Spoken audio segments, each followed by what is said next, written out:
ETF index mutual funds నేర్చుకుని stock మార్కెట్లో రాణించాలనుకుంటున్నారా? వెంటనే ఈ నెంబర్కి కాల్ చేయండి. Hi viewers, India's largest digital media network Suman టీవీకి స్వాగతం. ప్రస్తుతం మనతో ఉన్నారు motivational speaker and advocate Ushasri. నమస్తే ఉషా. నమస్తే రాధా. ఉషా, మామూలుగా ఈరోజు మనం మాట్లాడుకునే టాపిక్ వచ్చేసి 30 ఏళ్ళు దాటిన మహిళలు, 30 to 40 అనుకుందాం, ఓకే 45 అయినా ఓకే, ఎనీ హౌ, పెళ్ళయి ఒంటరిగా ఉన్న మహిళలు లేదా పెళ్ళి కాకుండా అలాగే సింగిల్గా ఉన్న వాళ్ళైనా ఎలాంటి జాగ్రత్తలు తీసుకోవాలంటావు లైఫ్లో? జాగ్రత్తలు అంటాం కన్నా మానసికంగా, శారీరకంగా 29 లైక్ 30 హిట్ అయిన తర్వాత ఒకలాగా ఉంటుంది, అంతకుముందు ఒకలాగా ఉంటుంది.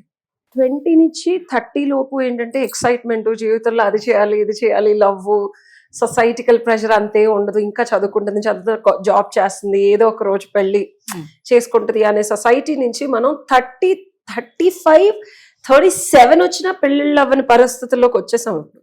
సో 30 దాటిన తర్వాత అంటే పెళ్ళిళ్ళు అయిన వాళ్ళని కూడా నేను ఇంక్లూడ్ చేయాలి ఇందులో, ఎందుకంటే పెళ్ళైనా సరే లోన్లీగా ఉండే మహిళల సంఖ్య పెరుగుతోంది. ఓకే, ఆ లోన్లీనెస్ గురించి మాట్లాడాలి మనం.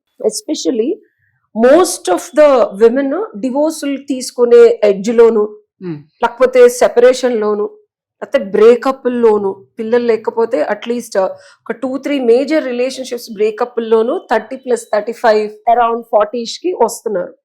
సో వీళ్ళకి నేను ఇచ్చే సలహా ఏంటంటే, first they think like they are broken. ఒకటి, సొసైటీ ప్రెషర్ ఉంటుంది, మీరు తప్పులు చేశారు, తప్పుడు డెసిషన్స్ తీసుకున్నారు, తప్పుడు చేష్టలు చేయడం వల్లే మీ జీవితం ఇలా ఉంది, మీరు సరైన టైంలో సరైన డెసిషన్స్ తీసుకుంటే సరైన మగాడు వచ్చి సరిగ్గా లైఫ్ సెట్. ఎస్పెషల్లీ ఆడవాళ్ళకి ఈ మాటలు వస్తే రాదా?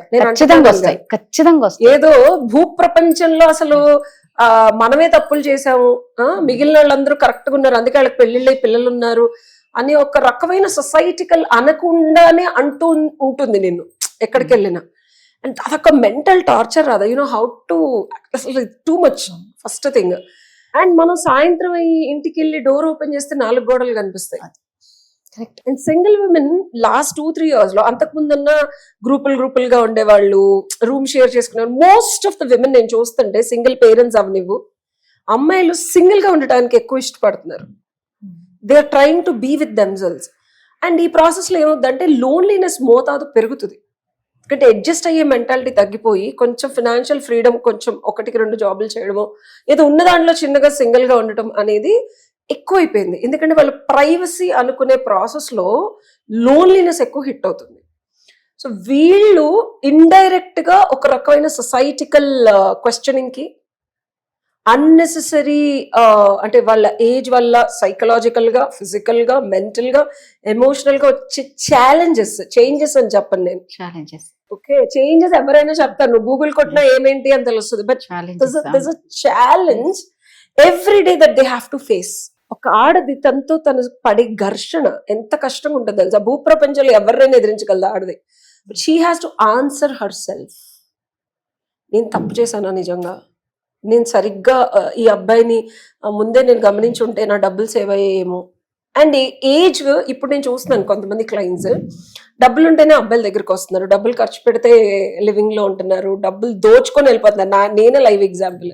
9 months ఉండి నా బంగారం అంతా తీసుకొని వెళ్ళిపోయాడు లివిన్ అని చెప్పి. సో ఇలాంటి పరిస్థితుల్లో అందరూ నీకు బుద్ధి ఉందా, ఆ మాత్రం తెలీదా, అలా ఎలా నమ్మావు అనే క్వశ్చన్ ని హ్యాండిల్ చేస్తూ, మన ఎమోషనల్ లోన్లీనెస్ ని మనం హ్యాండిల్ చేస్తూ మళ్ళీ ఇంకోళ్ళ దగ్గరికి వెళ్ళాలి, లేకపోతే ఇంకోళ్ళతో ఏదైనా సాన్నిహిత్యంగా ఉండాలి, అట్లీస్ట్ ఫ్రెండ్షిప్ చేయాలని అంతకుముందు మన బ్రేకప్ అబ్బో ఇది వీడితో ఉంది వాడితో ఉంది అనే ఒక సొసైటికల్ క్యారెక్టర్ అసాసినేషన్, ఇవన్నీ చాలా ఎదుర్కొంటున్నారు. నిజం కాదంటావా? నీకు తెలిసిన ఇంకేమున్నాయి చెప్పు. నిజంగా అంటే లోన్లీనెస్ అంటే నేను అన్నట్టు ఛాలెంజ్ తో కూడింది లైఫ్. పోరాడాలి నిజంగా, ఎన్నో ఒడిదుడుకులు, ఎన్నో కష్టాలు, అంటే నిజంగా చెప్పలేము. అండ్ ఆడవాళ్ళకి బిగ్గెస్ట్ డబ్బులు ఇవన్నీ సంపాదించుకుంటున్నారు కానీ ఎమోషనల్ సపోర్ట్ అసలు మనకొచ్చే psychological and emotional ups and downs చాలా ఎక్కువ ఉంటాయి. దాంతో 30+, 35, 40 హిట్టేటప్పుడు ఫిజికల్ గా చాలా చేంజెస్ వస్తాయి body. That is the biggest challenge. And end of the day you need to sleep with your self with all that you have gone through. And అందరి నుంచి ఎదుర్కొని ఓకే పర్లేదు నేను నాతో ఉన్నాను అనుకునే లోపు నీ లోపల నుంచి నిన్ను వస్తాయి, నువ్వు చేసింది కరెక్టేనా, ఇట్లాంటి చొప్పున చచ్చు పనులన్నీ చేసి మళ్ళీ రేపు ఎవడొస్తాడు నీ దగ్గరికన్నా లోపల నుంచి ఒక క్వశ్చనింగ్ వస్తా ఉంటది, నిద్రపోలేదు మనల్ని. So these are the challenges faced by the current women in the society pressure, mental pressure, peer pressure. Peer pressure అంటే చుట్టుపక్కల కొలీగ్స్ ఇది సింగిల్ గా ఉంది వస్తుందా, ఖాళీగా ఉంది, దీన్ని ఏమన్నా ట్రై చేయొచ్చా, మనకు అసలు ఇష్టం ఉండని లేకపోతే too many people will be trying, అదంతా హ్యాండిల్ చేయాలి, మళ్ళీ గ్రౌండ్ అవ్వాలి. అసలు ఇంకా పిల్లలు ఉన్నారంటే రాదా ఆ బాధ next level. Father mother earning, వాళ్ళ బాగోగులు, వాళ్ళ ఇబ్బందికరమైన పరిస్థితులు స్కూల్లో, లేకపోతే ఆరోగ్యము అనారోగ్యము. పేరెంట్స్ టీచర్స్ మీటింగ్ వచ్చినప్పుడు పేరెంట్స్ లేరని పిల్లలు ఫాదర్, అసలు నిజంగా చాలా హారబుల్. వాళ్ళకి రోగాలు, రుష్టులు, ఈఎంఐ ఎమోషన్స్ హ్యాండిల్ చేసుకోవాలా, పిల్లలకి డెడికేటెడ్ టైం ఇవ్వాలా, ఇద్దరి తల్లిదండ్రుల బాధ్యత తీసుకోవాలా. మగాడిగా ఎంతసేపు పిల్లల్ని నువ్వు ప్రొటెక్ట్ చేయగలవు, ఆడదానిగా ఎమోషనల్ గా నువ్వు సెట్ చేసి ఏదో చేయగలవు, కానీ బట్ సైకలాజికల్ గా వాళ్ళకి ఆ సేఫ్టీ సెక్యూరిటీ మగాడిగా నువ్వు ఎలాగా, father especially women can't do that. ఎవరో ఫ్రెండ్ వస్తాడు, ఈ ఫ్రెండ్ కరెక్టో కాదో తెలియదు, వాళ్ళ పిల్లలకి ఎక్కువ చేయాలో లేదో తెలియదు, ఈడెన్ని రోజులు ఉంటాడో తెలియదు. ఏదైనా స్కూల్ పిక్ అండ్ డ్రాప్ కి ఏదైనా హెల్ప్ చేస్తే మమ్మీ నీ ఫ్రెండ్ ఏంటి మళ్ళీ రావట్లేదని క్వశ్చన్ అడిగితే తలెక్కడ పెట్టుకోవాలో తెలియదు. చెప్తున్నాను. అండ్ మా మమ్మీ 4-5 తిరుగుతుంది, ఫ్రెండ్స్ ఉంటారు అని తెలిసి తెలియక మాట్లాడే మాటల్ని ఎలా హ్యాండిల్ చేయాలో తెలీదు.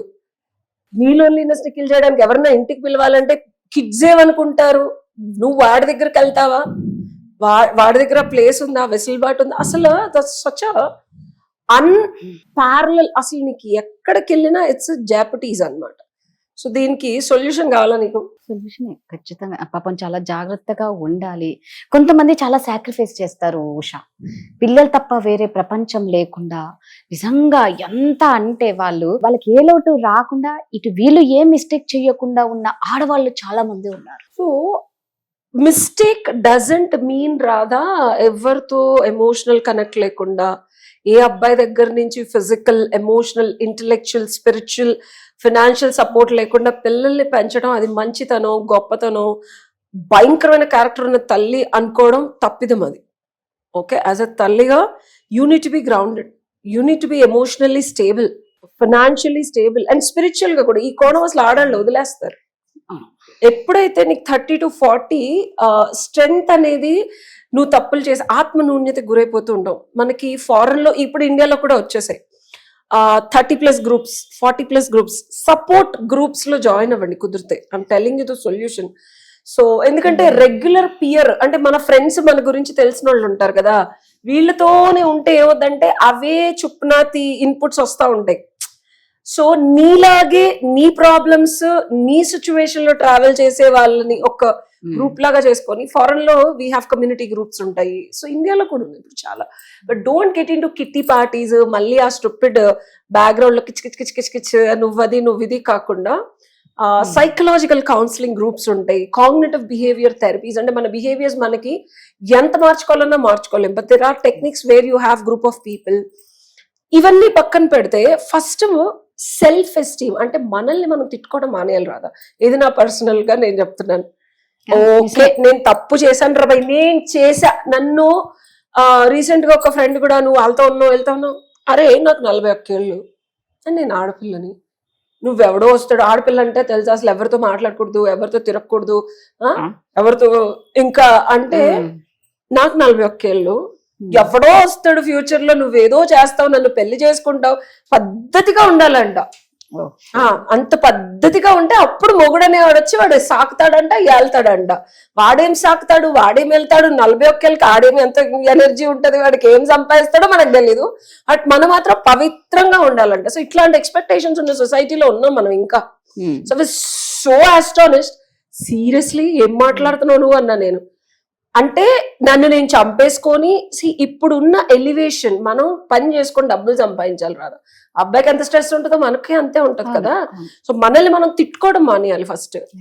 నేను తప్పులు చాలా చేస్తాం, we are human, are suppose to do to mistakes. తెలిసి చేయొచ్చు, తెలియక చేయొచ్చు, అవసరానికి చేయొచ్చు, ఇబ్బందికరమైన పరిస్థితుల్లో చేయొచ్చు. ఎందుకు చేస్తున్నాం అనేది మనకు తెలుసు.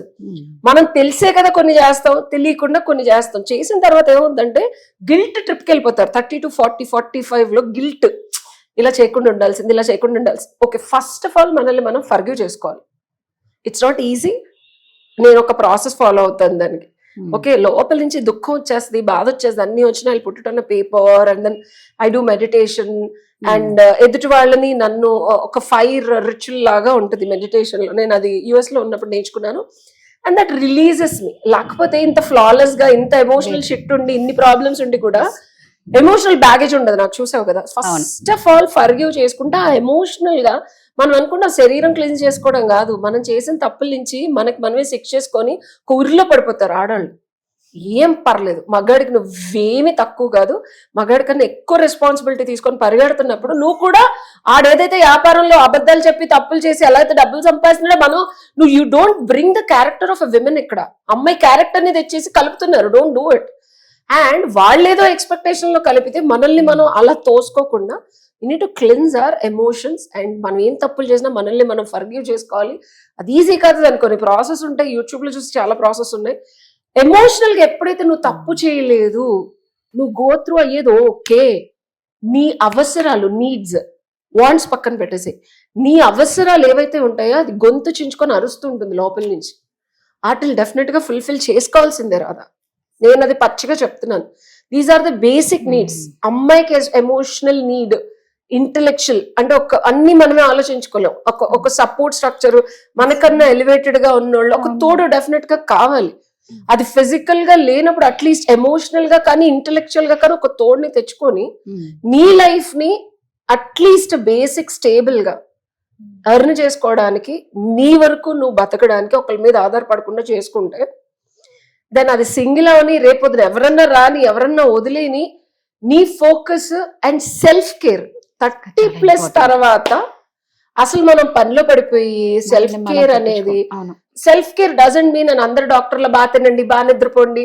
Self care means cleansing your negative thoughts, cleansing your emotional nonsense, cleansing your soul కి పట్టేసిన జిడ్డును కూడా తీసేసి, సొసైటీ ప్రెషర్ ఏదైతే ఉందో దీన్ని అంతటిని పక్కన పెట్టి మన సెల్ఫ్, మనకేం కావాలి, మన లైఫ్ లో మనకేం చేస్తే ఆనందం అనేది చూసుకొని కేర్ఫుల్ గా దాన్ని ఫుల్ ఫ్లెడ్జ్డ్ గా ఫినిష్ చేసుకోమని చెప్తాను. That is self care. Correct Usha, నువ్వు చెప్పిన 100%. సెల్ఫ్ కేర్ లేకపోతే చాలా కష్టం. నువ్వు అన్నట్టు ఆ ఏజ్ లో నిజంగా పట్టించుకో, అస్సలు పట్టించుకో. నువ్వు అన్నట్టు హెల్తీ ఎంపాయింట్. నేను ఎలా మనం బాగా హెల్తీగా ఉండాలంటే ముందు మన సోల్ ని క్లీన్ చేయాలి. ఎప్పుడైతే మన సోల్ ని క్లీన్ పెట్టేసుకొని డిసీజ్ వస్తుంది. అది సెల్ఫ్ కేర్ కాదు రాదా. మనకేది ఇంపార్టెంట్, నీకు ఓకే ఇప్పుడు ఈ కాఫీ తాగితే నాకు ఆనందమా, that is you go and do it. లేదా గర్ల్స్ తో బయటకు వెళ్ళి షాంపెయిన్ తాగితేనే పర్లేదు, 5,000 ఖర్చు పెట్టు, ఏం పర్లేదు. అదేదో సినిమాలో ఉంది లాంగ్ ఏగో, పిల్లలకి ఏదో పాలు కావాలంటే లిప్స్టిక్ కొనుక్కుంటుంది ఒక హీరోయిన్. నేను ఎంత కష్టపడుతున్నాను, I need to pamper myself అంటే. సో అంటే నేను ఇంకా తప్పేం లేదు. నీ తర్వాత భూ ప్రపంచంలో ఎవరైనా స్వార్థం వేరు, సెల్ఫ్ కేర్ వేరు. మన అవసరాలని చంపేసుకొని ఊరందరికి పెట్టాల్సిన అవసరం లేదు. First take care of your self. Thank you.